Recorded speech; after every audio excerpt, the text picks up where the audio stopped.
Hola, mi nombre es Patricia Rizzo y soy la profesora responsable de la asignatura Físico-Química 2. Los que asistieron a la clase inaugural ya me conocieron. El primer tema que vamos a abordar en Físico-Química 2 es el de tensión superficial. La tensión superficial es uno de los llamados fenómenos de superficie, que son aquellos que ocurren en las regiones que se encuentran entre dos fases distintas perfectamente identificables, es decir, la región del espacio en donde se experimenta una transición de una fase a otra fase. En la mayoría de la bibliografía van a ver los términos interfaz o superficie, que a veces se utiliza en forma indistinta, pero en general se llama superficie aquella región en donde se produce la transición de una fase condensada, ya sea sólida o líquida, a una fase gaseosa o vacía. Y se llama interfaz a la región donde ocurre la transición entre dos fases condensadas.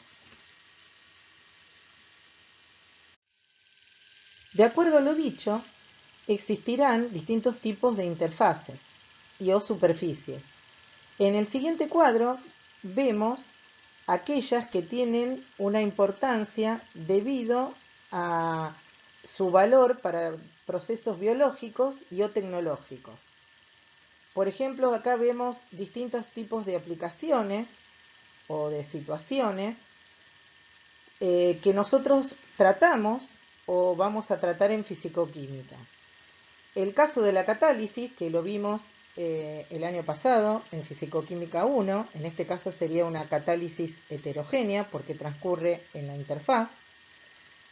También el tema de coloides, los coloides están por todas partes, digamos, muchas de los sistemas con los que nos topamos cotidianamente son coloides, vamos a profundizar más adelante, pero por ahora basta decir que un coloide o sistema coloidal está compuesto por una fase dispersa en un medio dispersante y que tiene la particularidad de que el tamaño de los componentes de la fase dispersa es bastante más grande que los que componen al medio dispersante. Dentro de los coloides, acá figuran las espumas y las emulsiones, que tienen una gran importancia para la industria alimentaria, farmacéutica y cosmética. También vemos repetidas varias veces la palabra adsorción, ¿sí? Que la vamos a profundizar a continuación de tensión superficial, no a la palabra, no la vamos a profundizar, sino al tema, y que por ahora basta decir que nos está indicando la acumulación de un componente en una interfase. Bien, si recordamos de Físico-Química 1, cualquier proceso de evolución que se realiza en forma natural o espontánea siempre se realiza en un sentido en el cual la energía total mínima del sistema, que la energía total del sistema tienda a un valor mínimo.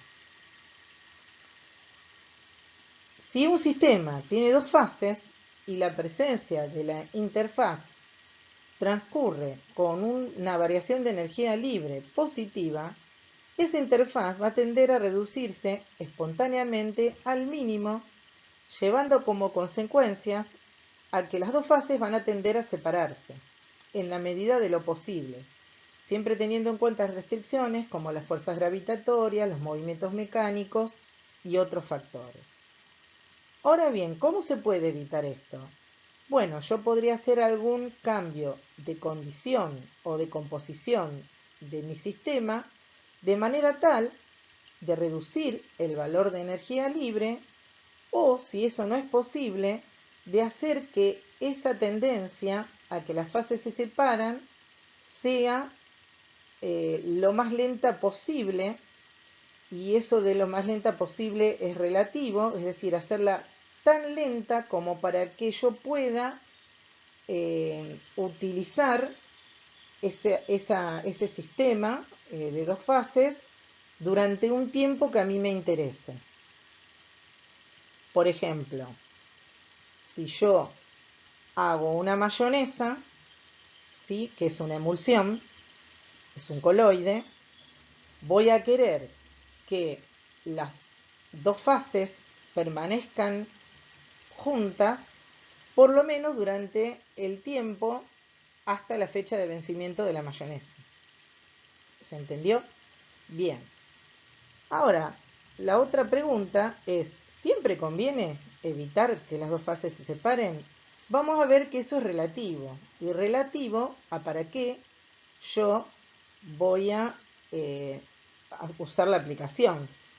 Por ejemplo, si yo quiero hacer una emulsión, como les dije antes, una mayonesa o una emulsión medicamentosa, un bronceador, etcétera, yo voy a tratar de evitar que las fases se separen como les comentaba antes. No me conviene que se separen. Pero, por ejemplo, si yo quiero fabricar queso o yogur, sí me va a interesar que se desestabilice la leche. También puede ocurrir que una cierta emulsión, como por ejemplo una emulsión de petróleo con agua de mar, lo que me convenga es que se separe o se desestabilice lo más rápido posible. Entonces vemos que siempre el hecho de mantener estable una interfaz, ¿sí?, o evitar que se separen dos fases, va a depender de cuál es la aplicación o el proceso que yo quiero llevar a cabo. La tensión superficial, que se simboliza con la letra griega gamma, se define como la fuerza por unidad de longitud que tiende a disminuir el área de una superficie. Dicho de otra manera, puede ser que digamos que sería la fuerza que habría que aplicar para aumentar el área de dicha superficie. Es necesario tener en cuenta si hay una superficie libre o dos. Por ejemplo, en el caso de la figura, tenemos una película de líquido dentro de un marco de alambre de longitud L y con un marco móvil, que es el que se encuentra a la derecha de la imagen. Esta película de líquido posee dos superficies libres, la que está en la parte superior, que estamos observando, y la que se encuentra en la otra cara. Por lo tanto, la longitud de contacto entre el líquido y la varilla de alambre va a ser 2 veces su longitud L. Por lo tanto, la tensión superficial, en este caso, sería la fuerza por 2 veces la longitud. Y sus unidades serían las unidades de fuerza dividido las unidades de longitud, newton sobre metro o dinas sobre centímetro. Si ahora aplicamos una fuerza F para aumentar en un diferencial de X el área o superficie de la película, en un diferencial de A, si multiplicamos la definición dada anteriormente en el numerador y en el denominador por el diferencial de X, vamos a ver que el producto de la fuerza por el diferencial de X me da como resultado el diferencial del trabajo neto no expansional realizado en forma reversible, y que el producto de 2 veces la longitud por diferencial de X me da como resultado el diferencial de área que se aumentó al aplicar la fuerza F. Este trabajo, ¿quién lo realiza? ¿El sistema o el medio ambiente? Si dijimos que había que aplicar una fuerza para poder aumentar el área, el trabajo lo está haciendo el medio ambiente. ¿De acuerdo? Es decir, el medio ambiente hace un trabajo para que aumente el área de esta película en un diferencial A. Es decir, que hay un aumento del área de la interfaz o superficie debido a que se realizó un trabajo, a que lo realizó el medio ambiente. Bien, recordando que si el sistema funciona reversiblemente, el diferencial de la energía libre a presión y temperatura constante es igual a menos el diferencial de trabajo neto realizado en forma reversible por el sistema, y que ese diferencial de trabajo neto realizado por el sistema va a ser igual, pero de signo contrario, al realizado por el medio ambiente, y que en la diapositiva anterior concluimos que el diferencial de trabajo neto realizado reversiblemente por el medio ambiente es igual al producto de la tensión superficial por el diferencial de área, podemos concluir entonces que el diferencial de la energía libre a presión y temperatura constante es igual al producto de la tensión superficial por el diferencial de área. Es decir, que podemos definir a la tensión superficial como el cambio o variación de la energía libre por unidad de área realizado a presión y temperatura constante. Esto generalmente se suele representar como delta G superficial, entendiendo que ese delta G superficial quiere decir tensión superficial, y que eso quiere decir que es el cambio de energía libre por unidad de área debido al aumento de del área de la superficie o interfase. Esto sería un concepto termodinámico de la tensión superficial. Así como en la diapositiva anterior hablamos de un concepto desde el punto de vista mecánico de la tensión superficial, cuando dijimos que era la fuerza por unidad de longitud, ahora estamos hablando de un concepto desde el punto de vista de la termodinámica, diciendo que la tensión superficial es un cambio de energía libre por unidad de área debido justamente a un aumento del área de una interfase o superficie. De esta forma también podemos expresar las unidades de la tensión superficial en unidades de energía sobre unidades de área, es decir, Joule sobre metro cuadrado o Hertz sobre centímetro cuadrado. Ahora bien, vamos a ver un caso particular de una interfase de mucho interés, que es aquella constituida por agua y aire. O sea, nuestra interfaz sería la región en donde el líquido, agua, contacta con el aire. Vamos a ver, esquematizado en esta figura, que las moléculas de agua que se encuentran dentro del volumen del líquido no se encuentran en la misma situación de aquellas moléculas de agua que están en la superficie. Fíjense en el esquema que las moléculas de agua que están en el seno interaccionan con otras moléculas de agua, ya sea a través de interacciones dipolo-dipolo o puentes de hidrógeno, y que una molécula que está en el seno tiene posibilidad de interaccionar con todas las que las rodean, a la izquierda, a la derecha, arriba, abajo, adelante, atrás, mientras que si miramos la imagen de la derecha, las moléculas de agua que están en la superficie también pueden interaccionar con las otras moléculas de agua, pero con menor cantidad de moléculas de agua, debido a que se encuentran en la interfase agua-aire. ¿Eso qué implica? Que las moléculas que estén en el seno del líquido van a estar más estables que aquellas que están en la superficie, debido a que las moléculas que están en el seno pueden establecer mayor cantidad de interacciones. ¿Eso qué implica? Cuando se forma una interacción, hay liberación de energía. Por lo tanto, la energía de una molécula que se encuentre en el seno de este volumen de agua va a tener una energía menor que aquella molécula de agua que se encuentra en la superficie, que tiene probabilidad de formar menos cantidad de interacciones, por lo tanto de que se va a liberar menos energía.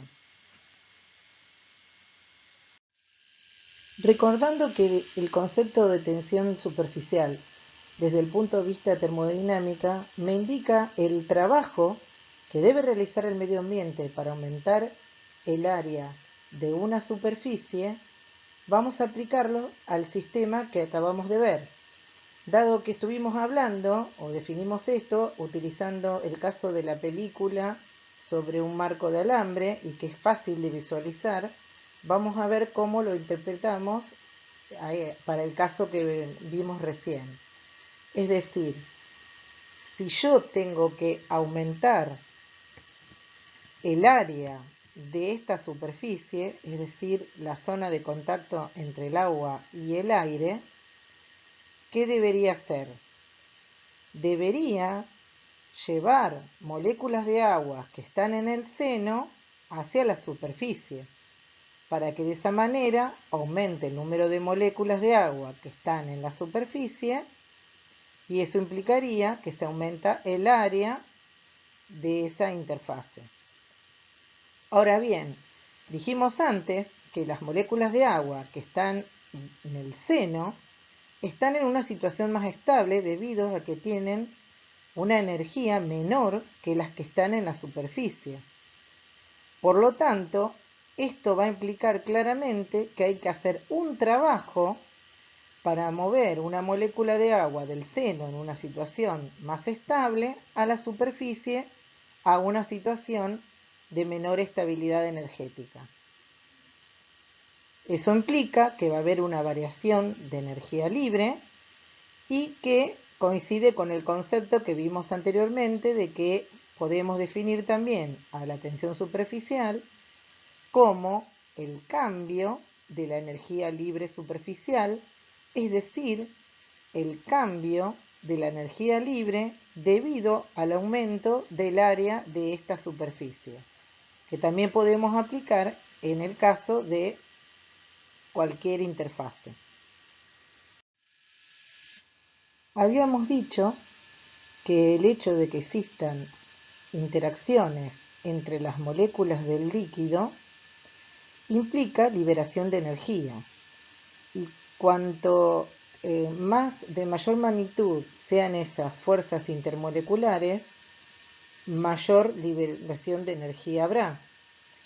Por lo tanto, va a costar mayor trabajo llevar una molécula desde el seno del líquido hasta la superficie, cuanto mayor sea la intensidad de esas fuerzas intermoleculares. Y por lo tanto, mayor será la tensión superficial que posea el líquido a una determinada temperatura. Por ejemplo, en el caso del agua, como vemos, tiene un valor de tensión superficial en DINA sobre centímetros de 72, que comparada con los otros líquidos que se ven en la figura, es mucho más grande. Y ya habíamos comentado que eso se debe a las interacciones dipolo-dipolo y, sobre todo, a los puentes de hidrógeno que se establecen entre las moléculas de agua. Eso hace que su tensión superficial sea más grande que la de todos estos litros líquidos que se ven en la figura, que rondan todos alrededor de las 20 a 30 dinas por centímetro. Pero, por ejemplo, los metales líquidos, como el mercurio, van a tener tensión superficial mayor que el agua, porque el enlace metálico es un enlace de más alta energía. La tensión superficial es responsable de muchos fenómenos que podemos observar en la vida cotidiana. Por ejemplo, es la responsable de la resistencia que opone un líquido a ser penetrado. Además, nosotros podemos observar que los líquidos, las gotas de líquidos tienen forma esférica. Y eso es debido a que, como dijimos anteriormente, la energía libre interfacial o superficial debe ser la menor posible, y eso lo podemos conseguir exponiendo la menor área posible. Y en el caso de un volumen determinado, la forma esférica es la forma geométrica para un dado volumen que presenta la menor área expuesta. Por otra parte, también es responsable del ascenso de los líquidos en los tubos capilares, fenómeno muy importante tanto para en el caso de las plantas, que debido a la capilaridad pueden absorber agua y nutrientes, sino también en la circulación sanguínea. Y también es la responsable de la flotación de objetos u organismos en la superficie de los líquidos. Ese es el motivo por el cual actualmente se sugiere el descacharreo para evitar que el mosquito, que es el transmisor del dengue, deposite sus huevos en la superficie del agua. Les había dicho que hay distintos tipos de interfase. En esta asignatura nos vamos a centrar en la interfase líquido-líquido y en la líquido-vapor. Y en la vinculación entre la tensión superficial y el fenómeno de absorción, que recordemos que implicaba la acumulación de un componente en una interfase.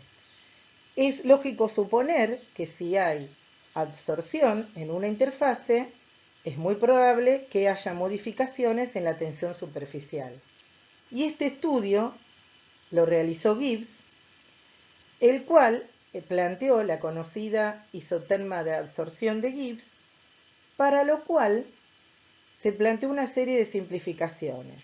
En primer lugar, que la interfaz entre dos sistemas, por ejemplo, como se ve acá en la figura, supongamos que son dos fases líquidas, podría ser la fase alfa, agua, y la fase beta, un solvente orgánico. Él planteó que para poder desarrollar esa isoterma, se tendría que considerar que la fase fuera plana, como se ve en la figura.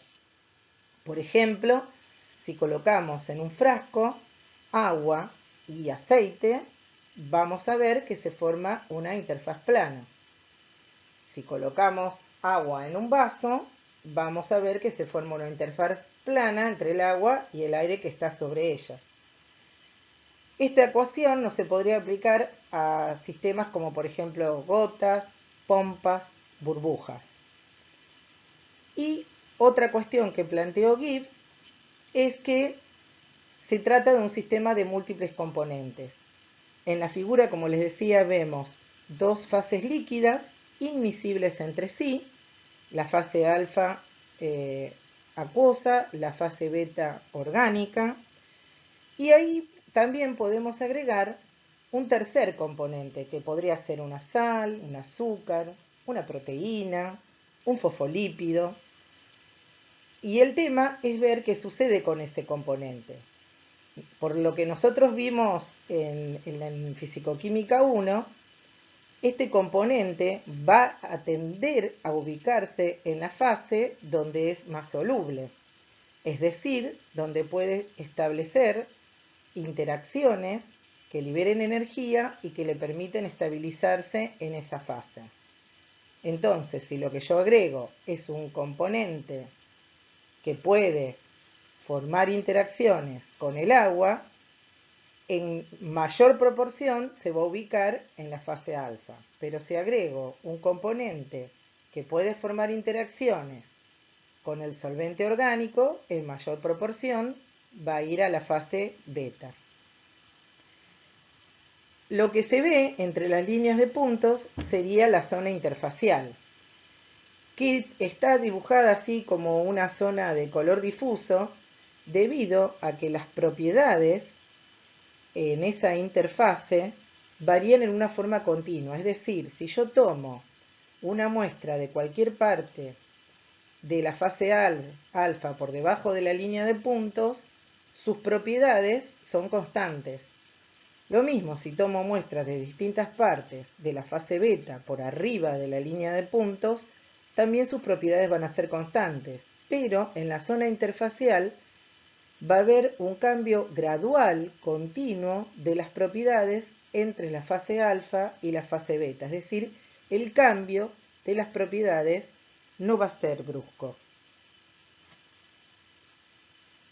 Por ejemplo, si yo agrego cloruro de sodio, ¿a dónde va a ir en mayor proporción? A la fase acuosa, donde puede formar interacciones con el agua de una interesante magnitud.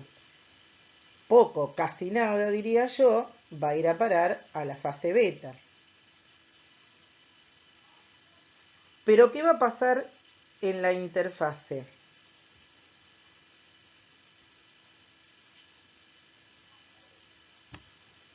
Vamos a ver que en la zona interfacial, si yo hago un cambio del área interfacial, es decir, un aumento del área interfacial, que recordemos que implicaba un trabajo y por lo tanto estaba vinculado a un cambio de energía libre, recordando que ese diferencial de energía libre a presión y temperatura constante estaba vinculado directamente con la tensión superficial de la zona interfacial entre la fase alfa y beta. A esa tensión la vamos a llamar tensión interfacial. Recordemos, que lo habíamos dicho la clase pasada, que si una de las fases es gaseosa, en lugar de llamarse interfase, se llama superficie. Entonces, en esos casos particulares hablamos de tensión superficial. Pero todo lo que digamos en estas deducciones valen tanto para si yo hablo de tensión interfacial o de tensión superficial. Bien, vamos a colocar un eje Z y las posiciones Z1 que me limitan la zona interfacial. Como dije antes, por debajo de Z1, todas las propiedades van a ser las propiedades de la fase alfa acuosa. Y por encima de Z2, todas las propiedades van a corresponder a las de la fase orgánica beta. Y entre Z1 y Z2 va a haber un cambio continuo de las propiedades. Por ejemplo, si yo agrego un soluto, si es el cloruro de sodio, como dijimos antes, en mayor proporción va a ir a la fase alfa. Pero ¿qué va a pasar con su concentración a lo largo del eje Z? Como se ve en la figura, en la zona hasta Z1, la concentración del cloruro de sodio, en este caso, va a ser alta, muy alta y constante hasta que llego a la zona o al límite Z1. Luego vemos, como es lógico, que va a haber una disminución continua de la concentración de cloruro de sodio hasta llegar a un mínimo en Z2 y por supuesto en la fase orgánica. A propósito, la palabra zona interfacial está en dos colores para que remarcar, como se ve en la figura, que el cambio no es brusco. No paso del valor superior de concentración I al valor inferior de concentración después de Z2 de forma brusca, sino en forma continua y gradual. Si en lugar de agregar cloruro de sodio, agrego otro componente, y ese componente se puede acumular, como se ve en la figura, entre Z1 y Z2 en la interfase, lo que está ocurriendo es que ese componente se está adsorbiendo. Se ve entonces que aparentemente este componente también tiene bastante afinidad por la fase acuosa, por lo que su concentración es alta en ella. Luego, una vez pasado Z1, hay un aumento de la concentración porque se está acumulando en la interfase. Y luego hay un descenso continuo hasta llegar a un mínimo en Z2.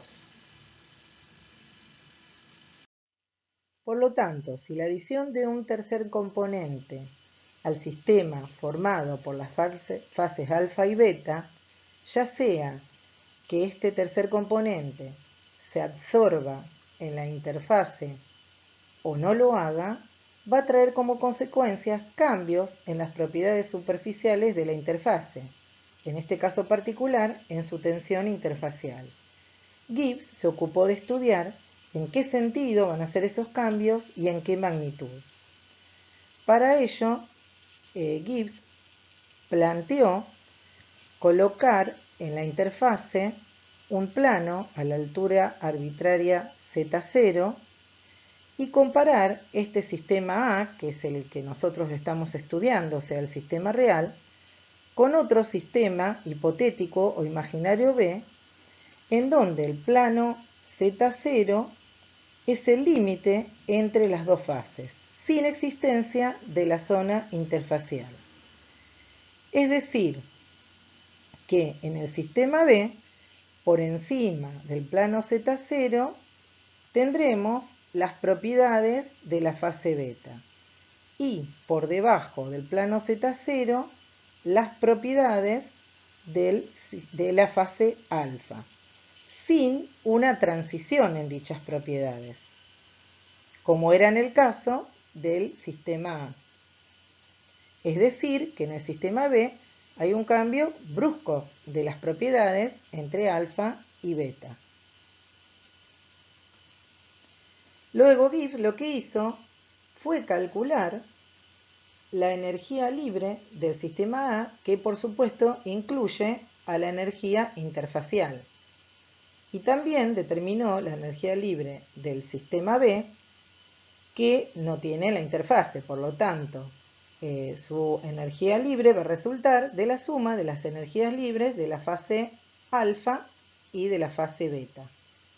Luego hizo la diferencia entre la energía libre del sistema A y del sistema B y concluyó que si hubiera una diferencia de energía libre, esta debería ser como consecuencia de la energía libre interfacial. Recordemos que esa energía libre interfacial está vinculada directamente con la tensión interfacial. A partir de allí dedujo la isoterma de absorción, en donde vemos una de sus primeras expresiones, siendo la letra gamma mayúscula la que representa al exceso superficial del componente I, parámetro que definiremos más adelante con mayor precisión. Se puede inferir que cualquier cambio en la tensión superficial será consecuencia de un cambio en el potencial químico de los componentes. A temperatura constante, recordando la definición de potencial químico, ese cambio estará relacionado con la modificación de las concentraciones de los componentes.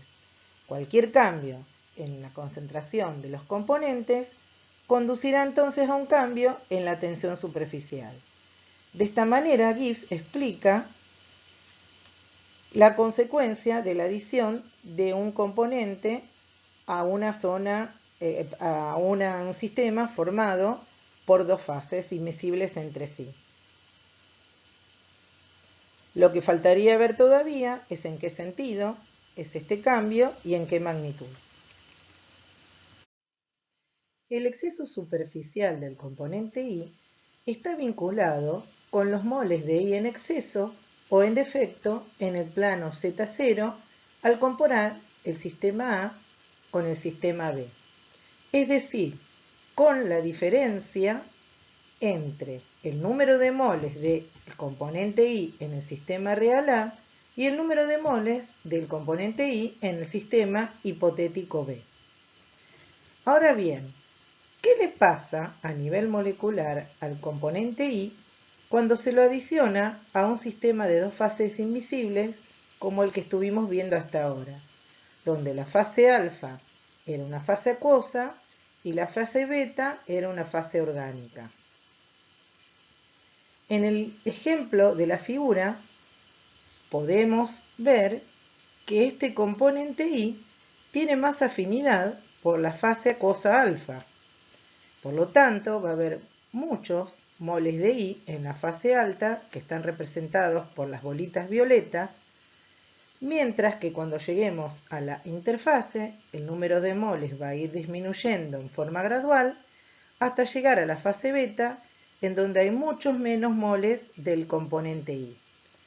De esta manera podemos saber cuál es el número de moles de I en el sistema real A, los que están en la fase alfa, más los que están en la interfase, más los que están en la fase beta. Por ejemplo, si este componente fuera el cloruro de sodio, tendríamos muchos iones sodios y cloruros en la fase acuosa, porque justamente es en ella en donde pueden establecer las interacciones favorables. En la interfase, la cantidad de iones sodios y cloruros va a ir disminuyendo gradualmente hasta que en la fase beta prácticamente casi no tendríamos iones sodios y cloruros. Ahora, nosotros dijimos que el exceso superficial del componente I está vinculado con la diferencia entre el número de moles de I en el sistema real y el número de moles de I en el sistema imaginario B.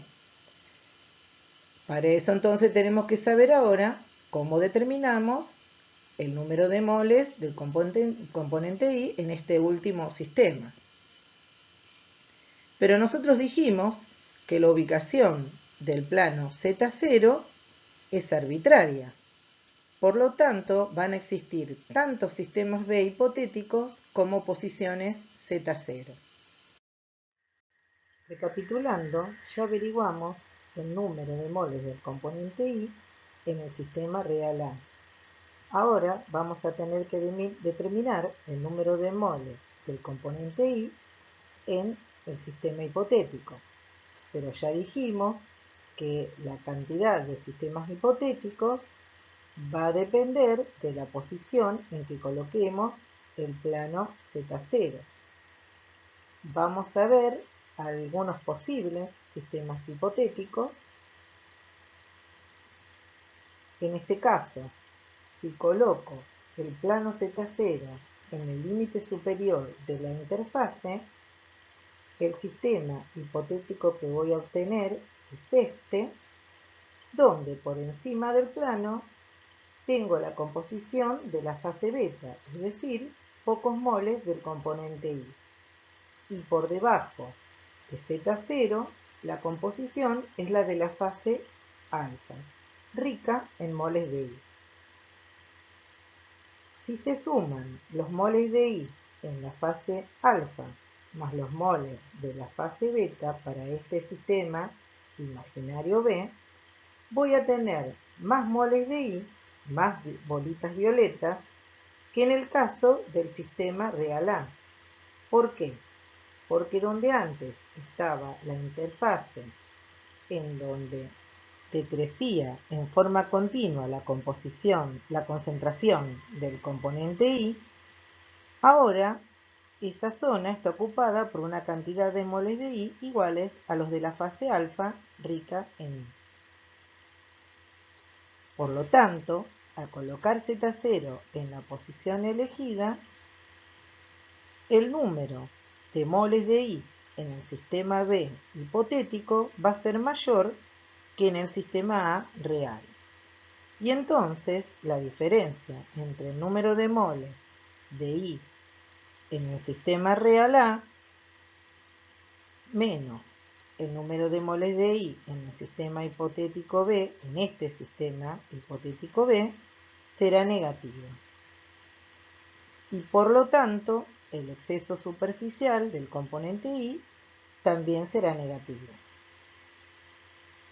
Ahora, si cambio la posición de Z0 al límite inferior de la interfase, en este caso voy a tener otro sistema hipotético B, donde hay una fase beta superior más grande y con pocos moles de I, y una fase alfa más pequeña con muchos moles del componente I.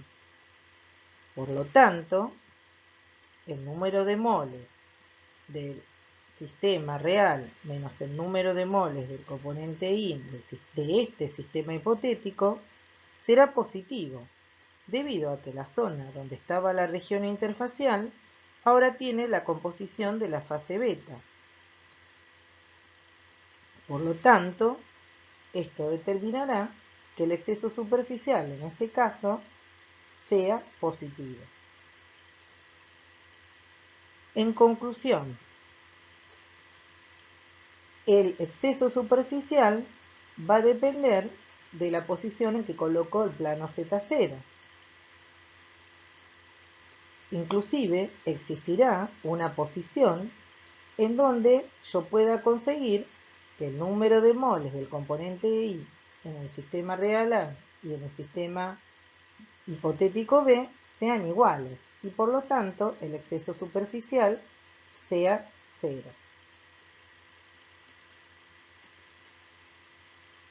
Esta dependencia del exceso superficial con la posición de Z0 hace que este no sea un parámetro físico-químico porque su signo y su valor, de acuerdo a lo que vimos, va a depender de dónde yo coloque el plano Z0 y eso hace que este parámetro no sea característico y por lo tanto no sea un parámetro físico-químico. Para que el exceso superficial se convierta en un parámetro que solo dependa del componente adicionado, Gibbs planteó una serie de restricciones. En primer lugar, acotó el sistema a una solución que constituye la fase alfa, compuesta con un solvente, que es el agua, que se simboliza en este caso con bolitas celestes, y un soluto simbolizado por las bolitas rojas. Mientras que la otra fase beta está compuesta por aire. Por lo tanto, en este caso vamos a hablar de tensión superficial, ya que la fase beta es una fase gaseosa. Entonces ahora el número de componentes se redujo a 2, el soluto y el solvente.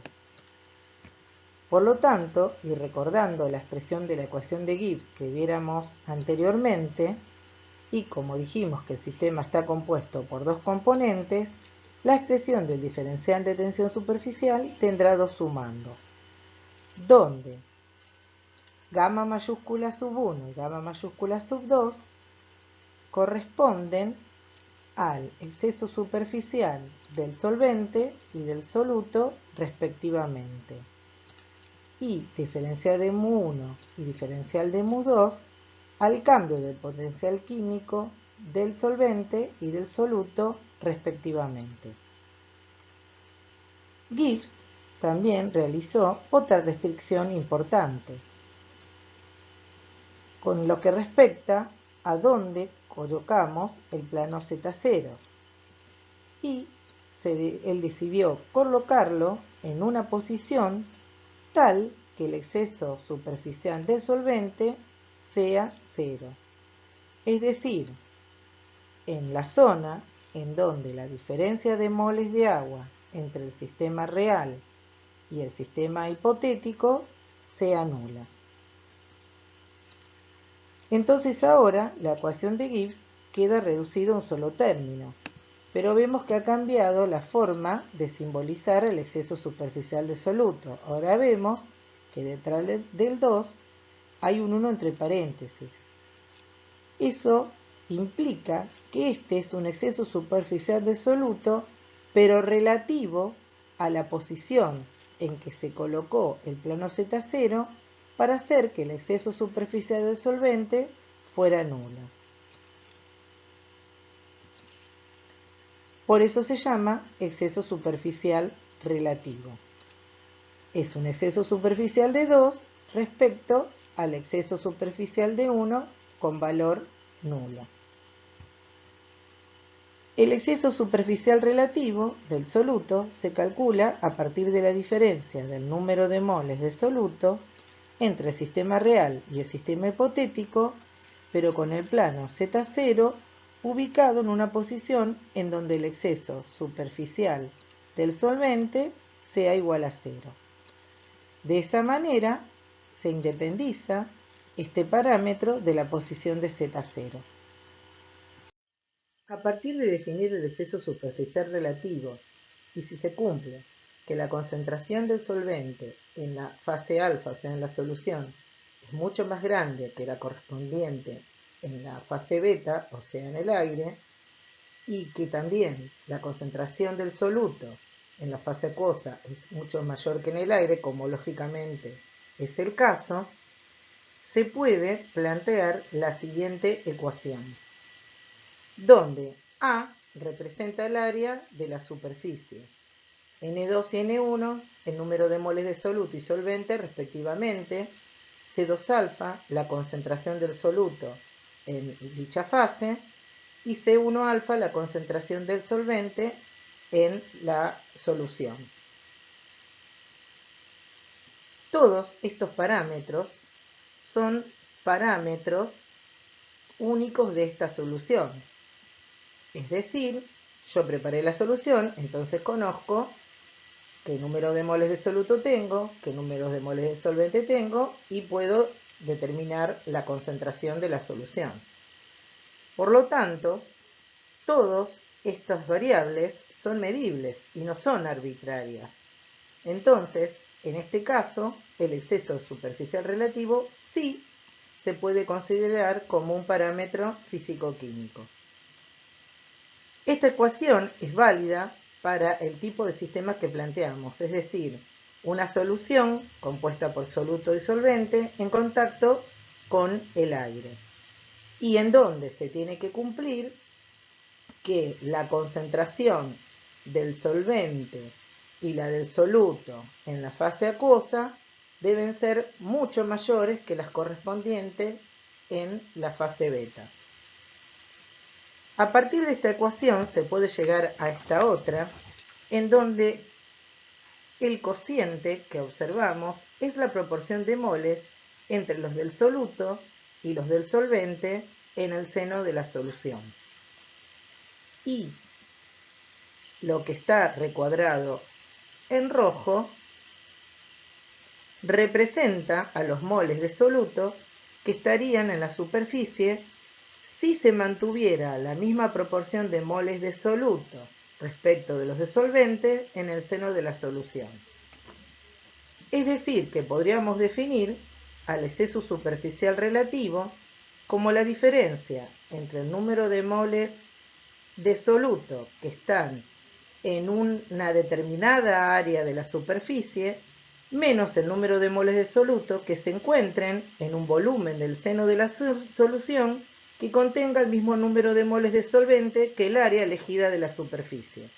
Bien, yo sé que esto parece un trabalenguas, pero ahora vamos a tratar de explicarlo de una forma más sencilla.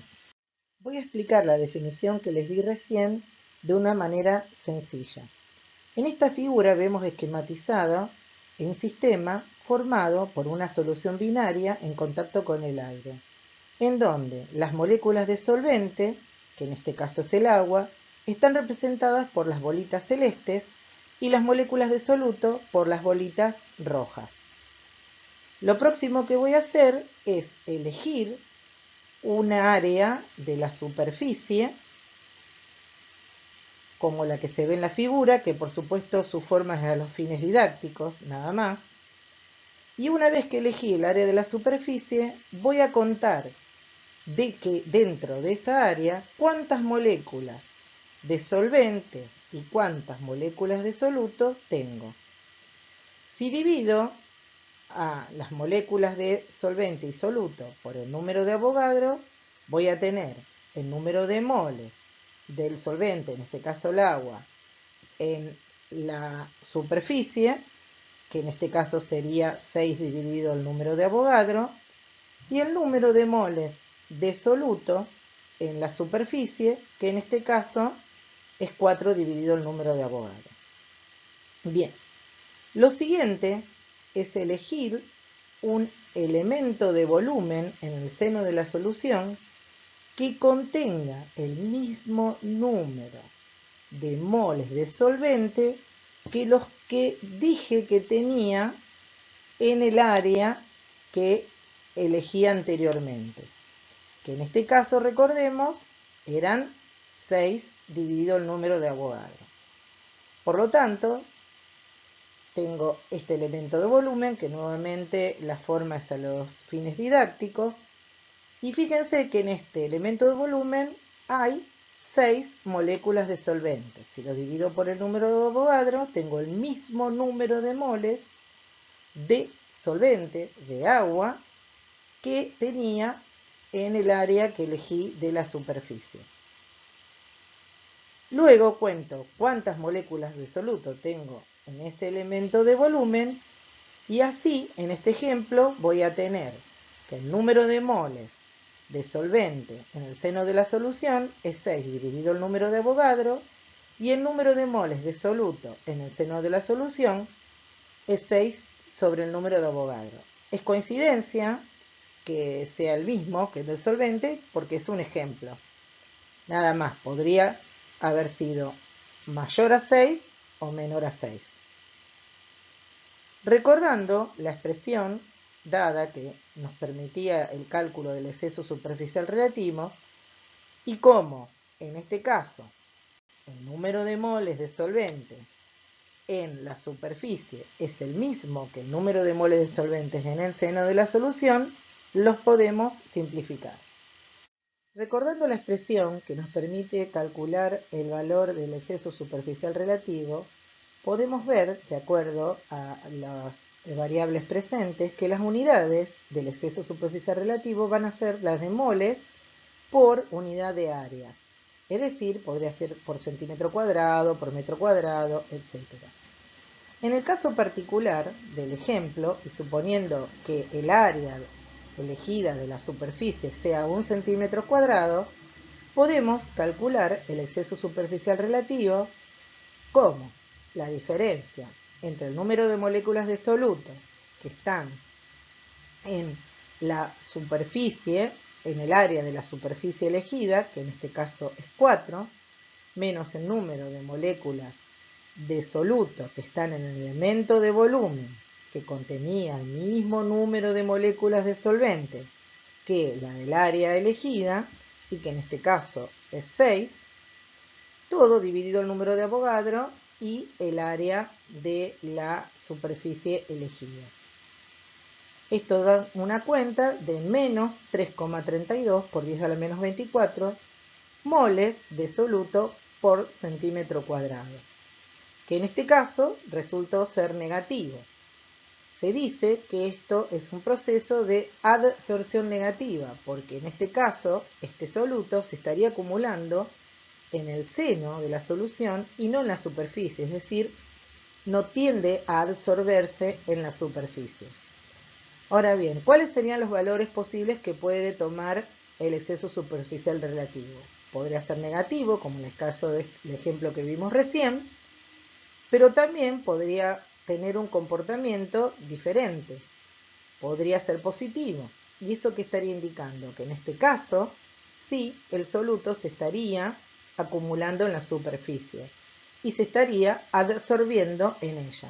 Esto se conoce como adsorción positiva. Y por último, podría ocurrir que el exceso superficial relativo asumiera un valor nulo. Si volvemos a la primera expresión de la isoterma de absorción de Gibbs, que recordemos que era válida para soluciones binarias donde tengo un soluto y un solvente y con el plano Z0 ubicado en una posición tal que el exceso superficial del solvente sea nulo, si además sostenemos que esta solución tiene un comportamiento ideal, sabemos que la expresión del potencial químico de soluto es la que estamos viendo. De manera que si calculamos el diferencial del potencial químico, va a quedar expresado de esta manera, como el producto de la constante R por la temperatura absoluta, por el diferencial del logaritmo de la concentración de soluto, o la expresión matemáticamente equivalente. Si reemplazamos esta expresión del diferencial de potencial químico del soluto en la ecuación de la isoterma de Gibbs, vamos a obtener dos expresiones, que son las que vemos acá, ambas formas válidas ¿para qué condiciones? Para soluciones ideales, binarias, soluto solvente y con el plano Z0 ubicado en una posición tal que el exceso superficial del solvente sea cero. Me olvidé de destacar que ahora vemos en la primera expresión que ya no aparece solamente el exceso superficial del soluto, sino que aparece el exceso superficial relativo del soluto. ¿Relativo a qué? A que el plano Z0 esté ubicado de tal manera de hacer que el exceso superficial del solvente sea cero. Bien, estas dos expresiones que vemos acá me relacionan la tensión superficial con la concentración de soluto, es decir, el fenómeno de tensión superficial con el fenómeno de adsorción. Si nos fijamos en estas expresiones, vemos que la tensión superficial, mejor dicho, el cambio de la tensión superficial con la concentración de soluto indicado por la derivada, está vinculado con la temperatura, pero está vinculado con el exceso superficial relativo del soluto, tanto con su signo como con su valor. Por lo tanto, si a temperatura constante tengo una situación en que el exceso superficial relativo del soluto es positivo, ¿qué va a pasar con la derivada? Con el signo menos que está acá, esa derivada va a tomar un valor negativo. ¿Y qué quiere decir eso para una derivada? Quiere decir que si yo aumento la concentración del soluto, la tensión superficial va a disminuir. Por el contrario, si disminuyo la concentración del soluto, la tensión superficial va a aumentar. Esto es típico de los casos en que el soluto se acumula en la superficie, es decir, que estoy teniendo una adsorción positiva.